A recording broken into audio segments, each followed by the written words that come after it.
నమస్కారం అండి. పోలవరం ప్రాజెక్ట్ ఒక 80 ఏళ్ల నాటి ఆంధ్రుల కళ. ఆ కళని సాకారం చేయడానికి నారా చంద్రబాబు నాయుడు గారు అహర్నిశలు కష్టపడ్డారనే విషయం రాష్ట్ర ప్రజలకే కాదు దేశ ప్రజలందరికీ కూడా బాగా తెలుసు.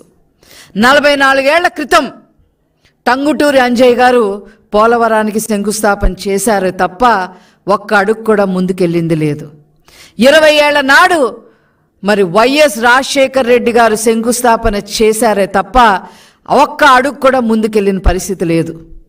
ఏదో పోలవరం ప్రాజెక్టుకి నేను ముందుకు తీసుకెళ్లాను అని చెప్పడానికి ముందు కాలువలు తవ్వేసి మట్టిని మింగేసి మొబిలైజేషన్ అడ్వాన్సులు పేరుతో కమిషన్లు నొక్కేసిన హీన చరిత్ర వైఎస్ రాజశేఖర్ రెడ్డిది. అలా ఆ పోలవరాన్ని కమిషన్లతో తినిపారేసి జలయజ్ఞాన్ని కాస్త ధనయజ్ఞంగా మార్చేసి 1000 కోట్లు మింగేశారు రాజశేఖర్ రెడ్డి కుటుంబం.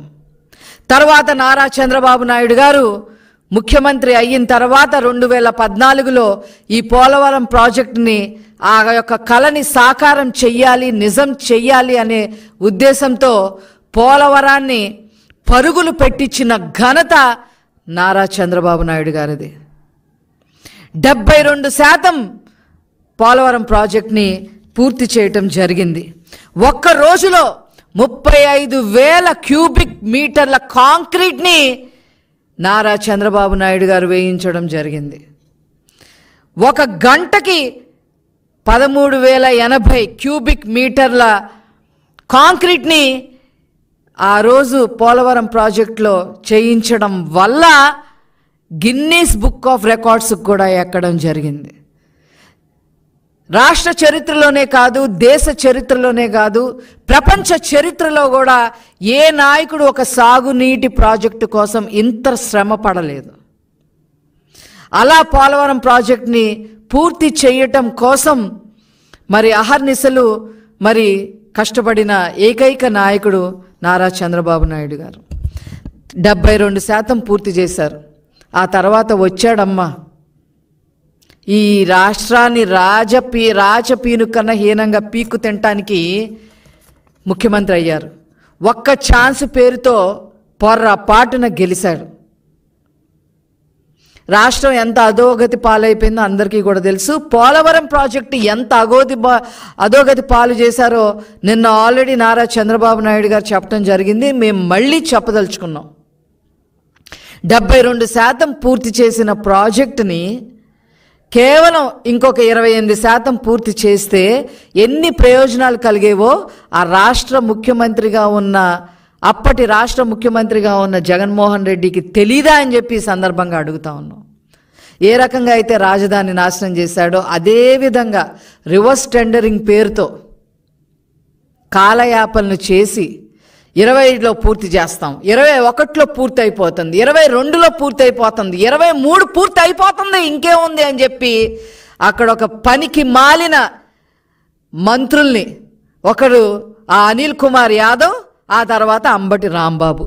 ఈరోజు కూడా మళ్ళీ 2ంటికి ఏదో ప్రెస్ మీట్ పెట్టడానికి రెడీ అవుతున్నాడు ఆయన. డయాఫ్రామ్ వాల్ని నాశనం చేసి పెట్టి స్పిల్వే వర్క్స్లన్నీ నాశనం చేసి పెట్టి భ్రష్టు పట్టించేసి చివరికి ఆ ప్రాంతం మొత్తం కూడా ముంపులోకి గురయ్యే విధంగా జిల్లాలు మునిగిపోయే విధంగా నాశనం చేశారు ఈ జగన్మోహన్ రెడ్డి ప్రభుత్వం. ఏంటి ముసిముసి నవ్వులతో ఈ జగన్మోహన్ రెడ్డి ప్రభుత్వం ఏం చేశారు? అక్కడ కేసీఆర్ 1 మీటర్ తగ్గించవయ్యా, 145 మీటర్లకు గాను 1 మీటర్ తగ్గించవయ్యా అంటే ఈయన ఏకంగా 4 మీటర్లు తగ్గించేశారు. అందుకనే పోలవరంలో మీ పార్టీ మునిగిపోయింది, అక్కడ కేసీఆర్ ప్రభుత్వం కాళేశ్వరంలో మునిగిపోయిందని చెప్పక తప్పదు.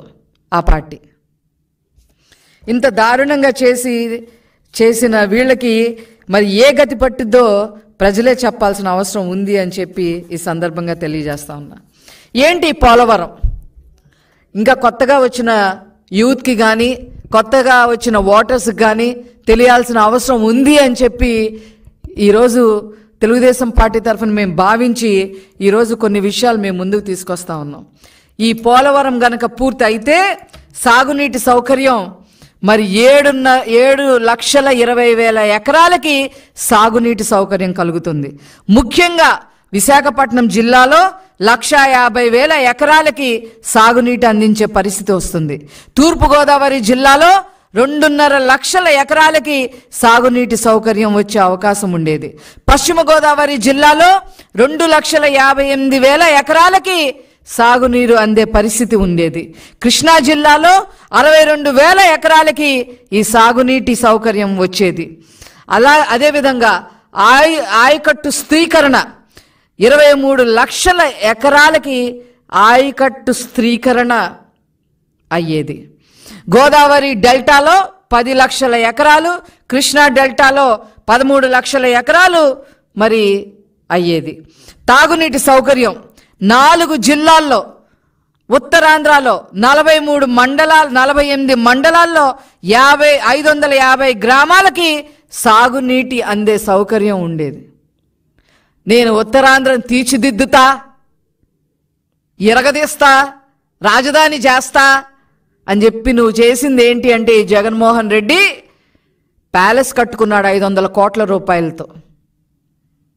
ఆ ప్యాలెస్లో చూసాం మేము, 1, 2, 3 అందే. ఒకటేమో ఆయనకి వాళ్ళ ఆవిడకంట, ఒకటేమో వాళ్ళిద్దరు పిల్లలకంట, ఒకటేమో ఒకళ్ళకి, ఇంకొకళ్ళకేమో ఇంకొకటి. ఇదా మీరు చేసిన అభివృద్ధి ఉత్తరాంధ్రలో? ఇకపోతే ఇంకా వేరే ప్రయోజనాలు కూడా మీతో చెప్పదలుచుకున్నాము. కృష్ణా నదికి 80 టీఎంసీలు వాటర్ మళ్లింపు చేసినట్లయితే అవి సాగర ద్వారా శ్రీశైలానికి వెళితే రాయలసీమకు కూడా నీళ్లు వచ్చేవి.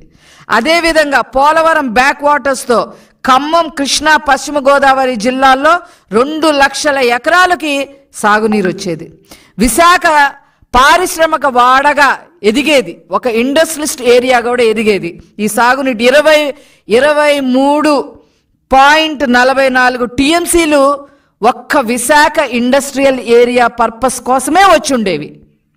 అదేవిధంగా మనతో పాటు పక్క రాష్ట్రాలు, ఒరిస్సాకి 5 టీఎంసీలు నీటి, అదేవిధంగా ఛత్తీస్గఢ్కి 1.5 టీఎంసీలు నీటి లభ్యత కూడా లభించేది. మొత్తం 194 టీఎంసీలు ఉపయోగించుకునే పరిస్థితి ఉండేది. గోదావరి నీళ్లు ప్రతి ఏటా 2,000 టీఎంసీ నీళ్లు సముద్రంలో కలిసిపోతూ ఉన్నాయి. ఈ పోలవరం ప్రాజెక్టు వల్ల 194 టీఎంసీలు కనీసం ఉపయోగించుకొని అన్ని రకాలుగా ఈ ఆంధ్ర రాష్ట్రంలో గోదావరి జిల్లాలు కానీ, కృష్ణా జిల్లాలు కానీ, రాయలసీమ జిల్లాలు కానీ అన్ని రకాలుగా అన్ని చోట్ల కూడా కొన్ని లక్షల ఎకరాలకి సాగునీరు అందించే పరిస్థితి ఉండేది. అది లేకుండా చేశారు. ఏం పుట్టకండి మీది జగన్మోహన్ రెడ్డి గారు, ఏం పుట్టకండి ఇది. కనీసం చంద్రబాబు నాయుడు గారు 72% పూర్తి చేసిన తర్వాత వాదనలకి దిగకుండా దాన్ని ఎంతో కొంత ముందుకు తీసుకొని వెళ్ళుంటే ఎంత బాగుండేది. ఇవి చేసింది కాక చేసిన దాన్ని డ్యామేజ్ చేశారు. నారా చంద్రబాబు నాయుడు గారు ఏ పురోగతి అయితే చూపించారో పోలవరం ప్రాజెక్టులో దాన్ని డ్యామేజ్ చేసి పెట్టారు. ఖచ్చితంగా గోదావరమ్మ మీ సంగతి తెలుస్తుంది, తగిన మూల్యం మీరు చెల్లించుకుంటారు. ఇవి నారా చంద్రబాబు నాయుడు గారి వల్లే సాధ్యమవుతుంది. పోలవరం ప్రాజెక్టు చేసి తీరతారు, వారేంటో మరొక్కసారి నిరూపిస్తారు అని చెప్పి ఈ సందర్భంగా నేను తెలియజేస్తూ నేను సెలవు